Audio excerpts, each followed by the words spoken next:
Le calme semble être revenu au Sénégal suite au discours du président de la République. Et hier, il a été annoncé dans la presse que le président allait mobiliser pour la période allant de 2021 à 2023 au moins 350 milliards pour le financement des jeunes et des femmes.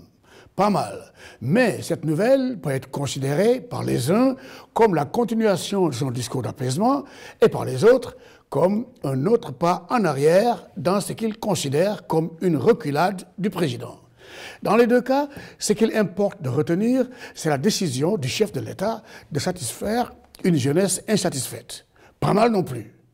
Mais derrière la beauté, l'espoir et la méfiance suscités par ce geste du président, je m'interroge sur le travail qui aurait dû être abattu bien auparavant par tous les ministères et agences agissant sur les questions de jeunesse.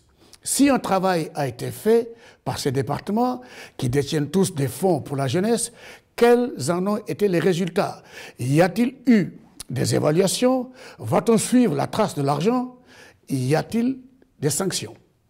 En attendant, cette nouvelle posture adoucie du président doit être constante pour que le calme puisse être constant. Pour cela, il faut que l'équipe chargée de la communication présidentielle se bagarre avec le président pour l'amener à accepter le discours qui sied à la place du discours qu'il veut quand il va s'adresser à la population ou à la presse. Tous les politiciens aiment parler de budget, d'argent, de milliards. Aujourd'hui, la tendance au Sénégal est que lorsque ce mot au pluriel et les chiffres qui le précèdent accompagnent une promesse, il semble détruire et faire douter plus qu'il ne rassure, surtout quand le président s'adresse à la jeunesse. Aujourd'hui, les leaders africains doivent comprendre que nous vivons des temps sans précédent. Les temps que nous vivons sont marqués par une méfiance mutuelle entre les pouvoirs et les jeunes. Les jeunes ont souvent une opinion négative des gens du pouvoir et considèrent qu'ils agissent plus dans leur propre intérêt que pour la société. Vrai ou faux? Et de notre côté, les gens du pouvoir considèrent souvent les jeunes comme dangereux, plus enclins à frapper ou manifester leur mécontentement qu'à collaborer. Vrai ou faux?